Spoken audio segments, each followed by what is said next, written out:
unidade de mama. A radiologia mamária, ao contrário daquilo que é tradição nos nossos serviços em Portugal, a radiologia mamária normalmente está no serviço de radiologia. Aqui optou-se por uma maior proximidade. Portanto, a radiologia mamária está integrada na unidade de mama, está lado a lado com os cirurgiões, com os oncologistas. Portanto, estamos em corredores paralelos, conversamos todos a mesma linguagem, facilmente temos acesso uns aos outros, e isso é uma mais-valia da radiologia mamária nesta unidade de mama, porque de facto é a proximidade entre o diagnóstico e a clínica e esta interação que nós temos no dia-a-dia, no nosso dia-a-dia de trabalho. O que é que a radiologia mamária representa aqui? Representa, eu acho que o pilar de toda a unidade de mama, porque tudo começa num bom diagnóstico, num correto diagnóstico. E depois, a partir daí, passa para o estadiamento, um correto estadiamento, e depois, a partir daí, é que a paciente é enviada para a cirurgia, para a oncologia, consoante os casos. Nós fazemos todos os exames de diagnóstico na área da mama, fazemos a mamografia, a ecografia mamária, todos os exames de intervenção, desde as biópsias simples, às punções aspirativas, às biópsias assistidas por vácuo, e nas biópsias assistidas por vácuo, que hoje são extremamente importantes no diagnóstico, no correto diagnóstico, fazemos guiadas por ecografia, guiadas por estereotaxia, guiadas por ressonância, e perguntam-me porquê que umas vezes guia por ecografia, outras vezes guia por ressonância. Há lesões que só se veem por ressonância, e nesse caso têm mesmo que ser biopsadas por ressonância. Há lesões, nomeadamente as microcalcificações, que só se veem por mamografia e têm que ser guiadas por estereotaxia, e todas as restantes que são visíveis na ecografia, que é a forma mais fácil de fazer biópsias, guiamos por ecografia. Portanto, fazemos. Depois faz o follow-up, se faz o seguimento de todas as mulheres submetidas a cirurgias, a terapêuticas conservadoras, faz todo o seguimento destas mulheres ao longo da vida, obviamente. E, portanto, mantém uma atividade de diagnóstico paralela com uma atividade de intervenção na assistência à mulher. E, a par disto, ainda faz diagnóstico a todas as mulheres vindas do exterior que nos procuram. E temos uma vertente muito grande de exames de diagnóstico.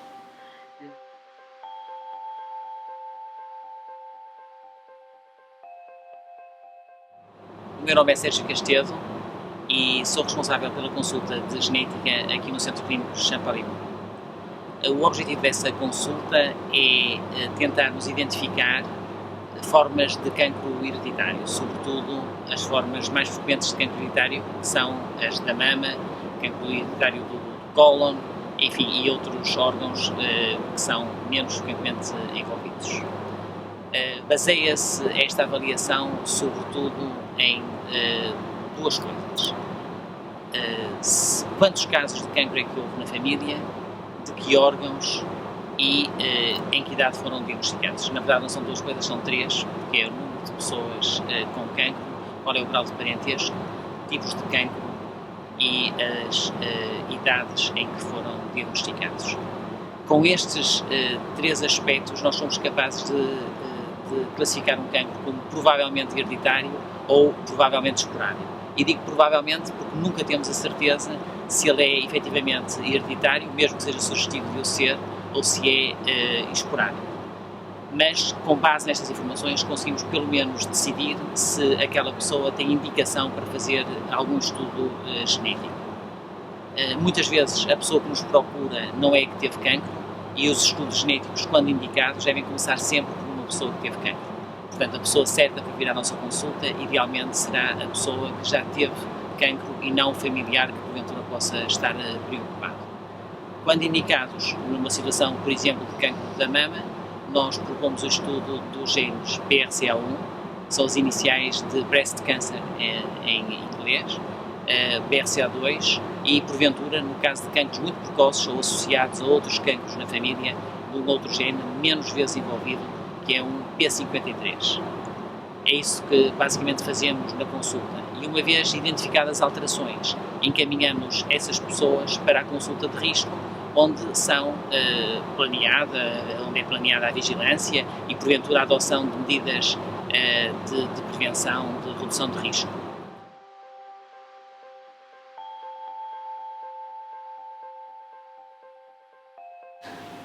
Meu nome é Maria João Cardoso, eu sou cirurgiã da Unidade de Mama da Fundação Champalimau e, para além da consulta de cirurgia na Unidade de Mama, eu faço esta consulta particular que nós chamamos consulta de risco para doentes com cancro da mama. A consulta de risco, na realidade, é o tratamento de pessoas em que foi detectada a mutação no gene que determina um aumento de risco de cancro da mama e do ovário e que faz com que essas pessoas tenham uma estratégia de abordagem diferente. Esta estratégia serve para duas coisas fundamentais.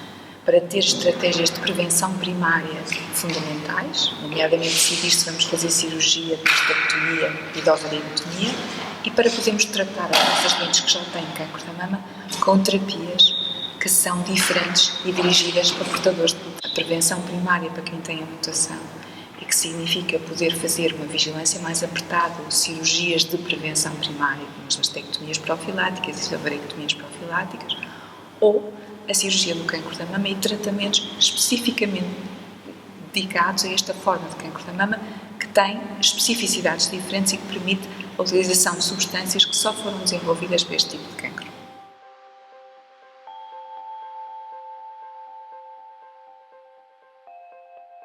Bom, o papel da anatomia patológica na avaliação da doença oncológica é um papel tradicionalmente relevante. Eu te explico. É um papel tradicionalmente relevante. Por quê? Porque quando há uma suspeita do cancro, qualquer tipo delas, essa suspeita tem que ser confirmada. E dentro desse processo de confirmação, o único componente médico, a única especialidade médica capaz de chegar a um diagnóstico preciso deste tipo de doença é a anatomia patológica. Nós somos também uma especialidade viva, uma especialidade médica relevante na investigação oncológica. E, claro, como uma área que é difícil, não pode ser resolvida completamente por um único especialista. Portanto, dentro da anatomia patológica actual, temos diversos subespecialidades, que é o nome que damos. E dentro dessas subespecialidades, por exemplo, a Fundação Champalimau dispone de especialistas na área do cancro de mama, de reconhecimento a nível internacional.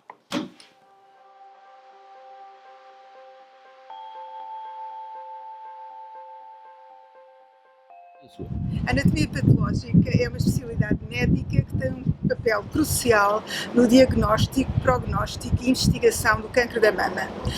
Através do nosso trabalho, confirmamos se as lesões são benignas, malignas e, dentro delas, qual o tipo de tumor que estamos a diagnosticar.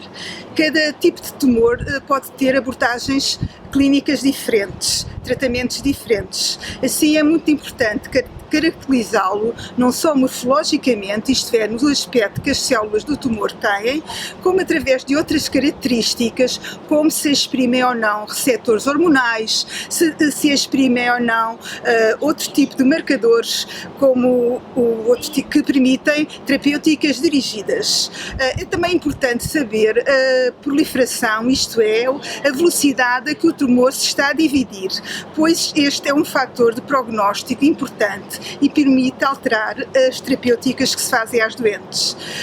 Por outro lado, no caso de carcinomas metastáticos, quer dizer, quando o tumor já se espalhou à distância, é também importante caracterizar de novo estas lesões, pois o tumor pode ter-se alterado e novos tratamentos podem ser aplicados. Não queria deixar de referir a investigação, que é um vetor muito importante nesta instituição. A anatomia patológica participa numa forma muito premente nos ensaios clínicos através da seleção do material da doente a caracterizar e de todo o controle dos fragmentos que são enviados para outras caracterizações dos respectivos ensaios em curso.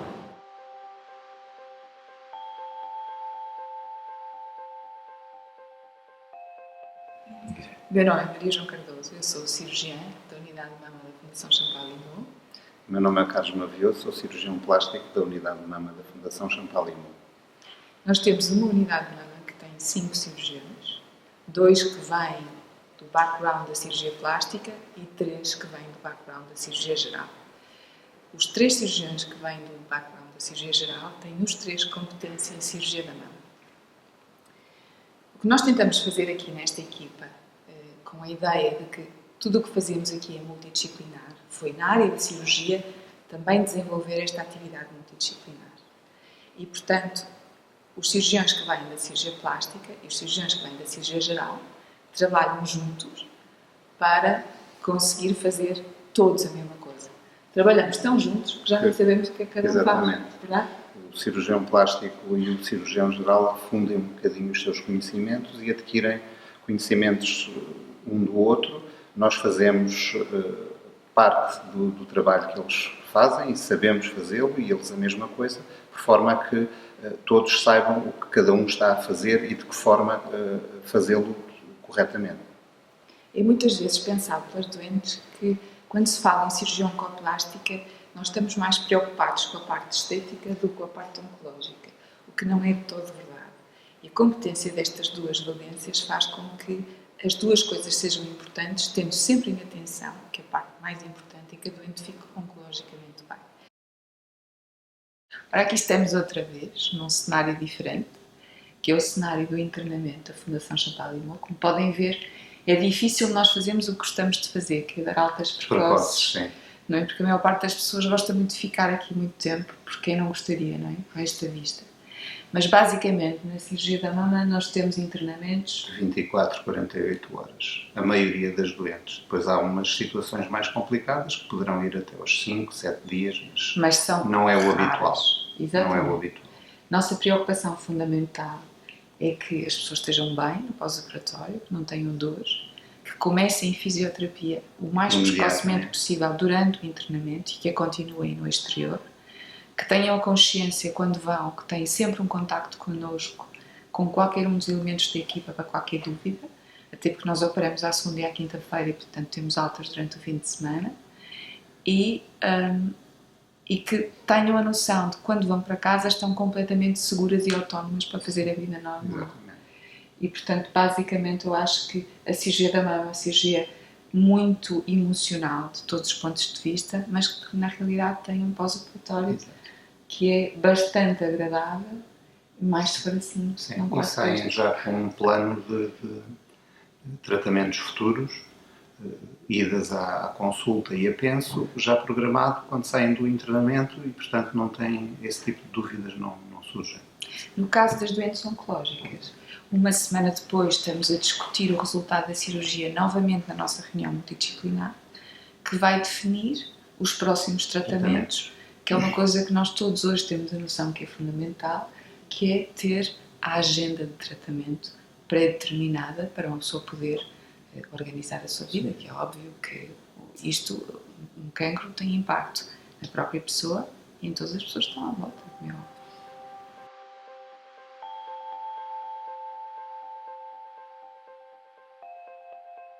Olá, o meu nome é Fátima Cardoso, sou oncologista médica e diretora da Unidade de Mama da Fundação Champalimau. O cancro da mama tem 2 grandes tipos de tratamento. Nós classificamos o tratamento local, que é a cirurgia, a radioterapia, e o tratamento sistémico. Sistémico quer dizer que vai pelo corpo todo. Nesse tratamento sistémico existem essencialmente 3 grandes tipos.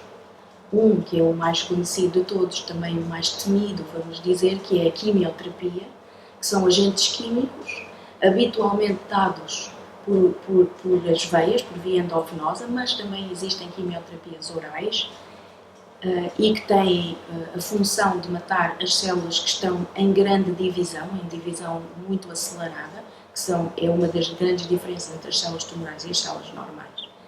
Depois existe um tratamento que se chama hormonoterapia, que, ao contrário do que possa parecer, não é dar hormonas, mas é dar anti-hormonas, que vão bloquear umas antenas, uns receptores hormonais que existem num subtipo de cancro da mama. Este subtipo é exatamente chamado hormonodependente ou luminal e compreende cerca de 2/3 dos casos de cancro da mama. E por último temos os tratamentos biológicos. Estes tratamentos biológicos vão se ligar a outro tipo de antenas, a outros receptores que não os hormonais, Existe um particularmente importante que se chama ER2, que é apenas uma proteína que existe à superfície das células tumorais e contra a qual nós temos tratamentos dirigidos e altamente eficazes, como por exemplo o trastuzumab, como por exemplo o TDM1, o pertuzumab. São nomes complicados, mas na verdade são para vos dizer que existem medicamentos inovadores, medicamentos dirigidos contra as células tumorais, que dão menos efeitos secundários e uma maior eficácia.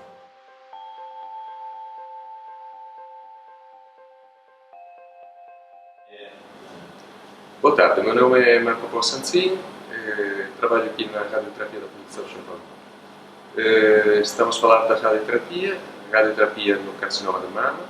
A radioterapia no carcinoma de mama entra como indicação normalmente em prevenção na doença microscópica depois da cirurgia ou no tratamento das doenças metastáticas com escopo paliativo sintomático ou de prevenção de complicações maiores.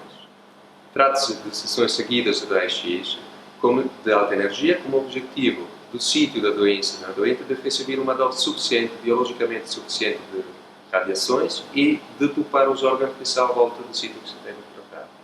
O peixe de raio-x da doente irradia o sítio que nós vamos indicar na doente, como as imagens de TAC, de ressonância magnética e de PET na imagiologia. A doente prepara-se de spins e deitando-se neste apoio, ou num apoio diferente, segundo qual é o sítio que temos que radiar. Depois a máquina vai dar uma volta ao corpo da doente para apanhar algumas imagens que são verificadas pelos técnicos fora deste bunker. Uma vez que as imagens, que a posição é controlada a ser correta, o tratamento começa e a máquina vai dar uma nova volta à doente para fazer a radiação e o tratamento. Tudo demora 10 minutos. O tempo de despir-se, fazer a radiação, vestir-se. Sem particulares sensações. Mais ou menos como tomar uma radiografia.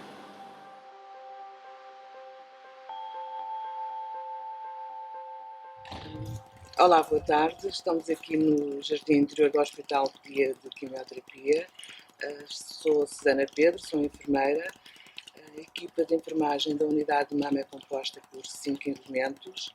Algumas de nós somos enfermeiras especialistas em oncologia e as restantes pretendem sê-lo muito em breve.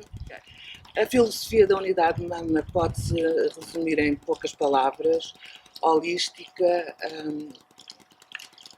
continuidade de cuidados, disponibilidade, empatia.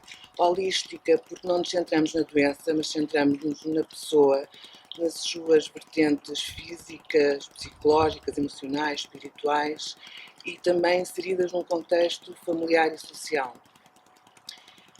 Continuidade de cuidados porque estamos presentes ao longo de toda a fase de doença, em todas as fases de doença, desde o diagnóstico até ao final de vida. Disponibilidade para estar com o outro, para o ouvir, escutar e ajudá-lo. E, finalmente, a empatia, provavelmente o mais importante, que é a capacidade de nos colocarmos no lugar do outro, de compreender, perceber os seus problemas, as suas dificuldades e, a partir daí, ajudá-lo efetivamente, seja através da partilha de informação, apoiando psicologicamente, emocionalmente ou referenciando a outros profissionais de saúde, como o dietista, o fisioterapeuta, o psicólogo. O objetivo final dos enfermeiros é sempre ajudar a pessoa. O objetivo final da equipa de enfermagem é sempre ajudar o doente a adaptar-se à sua nova condição de saúde e a reduzir o sofrimento físico e emocional.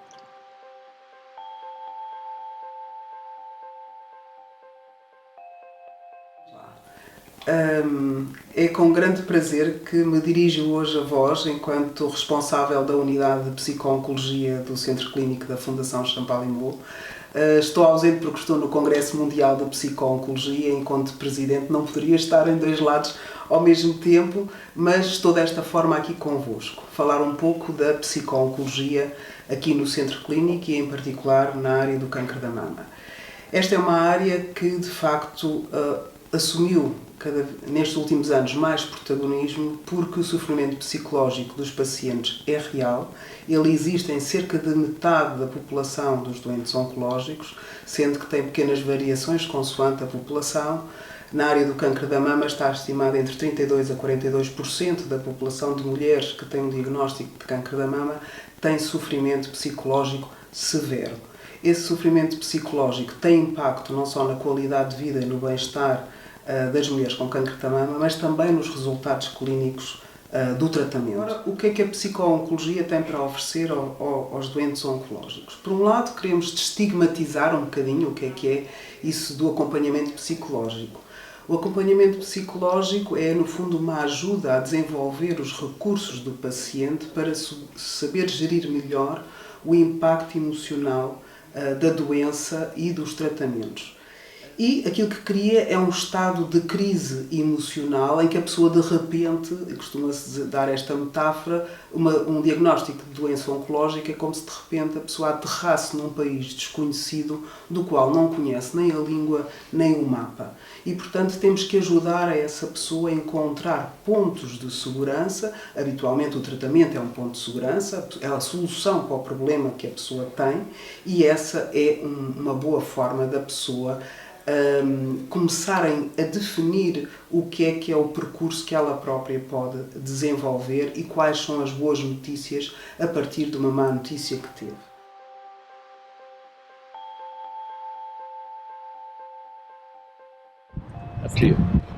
Eu sou Ângela Castro Lopes, sou a coordenadora da Unidade de Hospitalização Domiciliária aqui da Fundação Champalimau. A hospitalização domiciliária é uma alternativa à hospitalização convencional, em que são prestados uma série de cuidados de enfermagem e cuidados médicos de forma integrada e contínua. Há aqueles doentes que, necessitando de internamento hospitalar, cumprem também uma série de critérios sociais, clínicos e até geográficos que lhes permitem ser internados no domicílio. Neste momento a equipa é constituída por 2 médicos e 2 enfermeiros. Nós prestamos apoio 24 horas por dia, 365 dias por ano.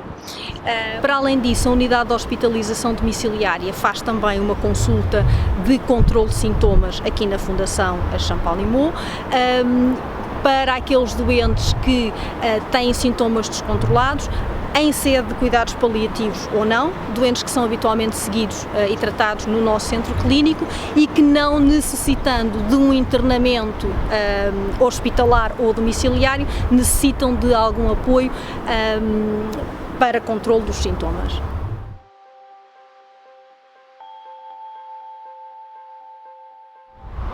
Olá, boa noite a todos. O meu nome é Alexandra Belchior, sou enfermeira coordenadora da Fundação Champalimau e hoje estou aqui para falar-vos um pouco da hospitalização domiciliária, uma unidade que veio dar resposta aos nossos doentes em ambulatório que necessitam que a Fundação se desloque até a casa deles e não que eles venham até nós. A hospitalização domiciliária responde a todas as necessidades dos nossos doentes, desde a fase de cirurgia à fase de fim de vida. Contamos como complemento para ajudar a prestar os melhores cuidados possíveis de equipamentos tecnológicos, nomeadamente de um equipamento feito in-house pelos nossos cientistas, que responde a uma monitorização de todos os sinais vitais, em que o doente em casa, monitorizado, está à distância de um único clique e de uma única chamada, pois através de uma videochamada ou através de um contacto telefónico direto, entra diretamente em contacto com a equipa de enfermagem e a equipa clínica que está sediada na Fundação Champalimau, e a própria equipa clínica recebe on time os sinais vitais que o doente está a recolher em casa.